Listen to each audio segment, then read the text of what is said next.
I was always really intrigued by how much the body accomplishes without any conscious input from us. You know, kind of in medicine, we have this preconceived notion that to do anything or to accomplish anything of importance, we really have to strive. We really have to work hard at it. And that's actually true to a large degree. But conversely, sleep is a letting go. Sleep is a surrender. And interestingly enough, the harder we try, the harder we strive to sleep, or the harder that our clients strive to sleep, oftentimes that effort, that anxiety, that worry, that concern actually lends itself to diminishing sleep quality.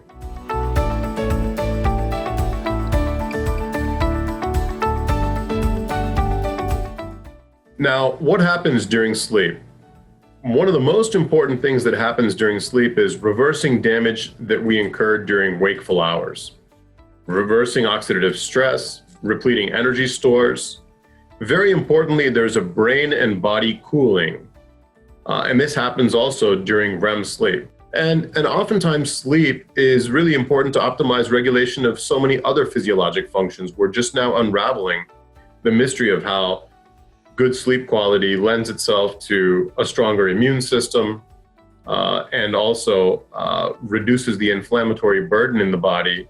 And you can understand how these are very important in the context of living beyond cancer or even heart disease.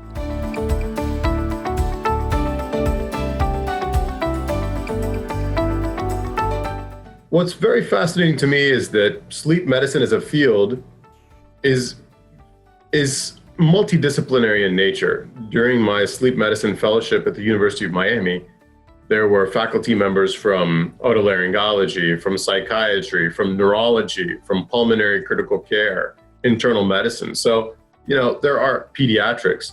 There are a lot of subspecialties that are involved in sleep medicine. And it's very much a growing science. And what's really intriguing is that it's a behavior-based, not necessarily an organ-based subspecialty.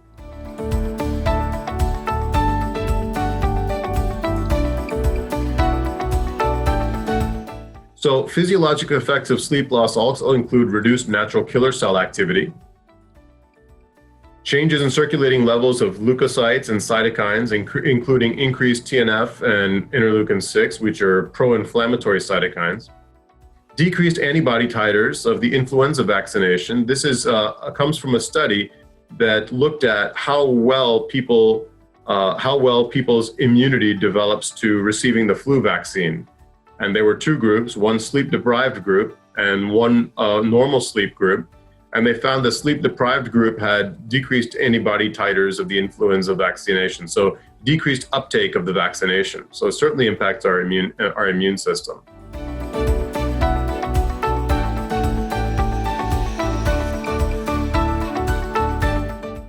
So, future directions in the area of integrative sleep medicine, mindfulness-based relaxation techniques, especially condition-specific mindfulness-based relaxation techniques, creative visualization, guided imagery, breathing techniques like pranayama, as well as meditation. All of these are being studied extensively when it comes to improving overall sleep quality.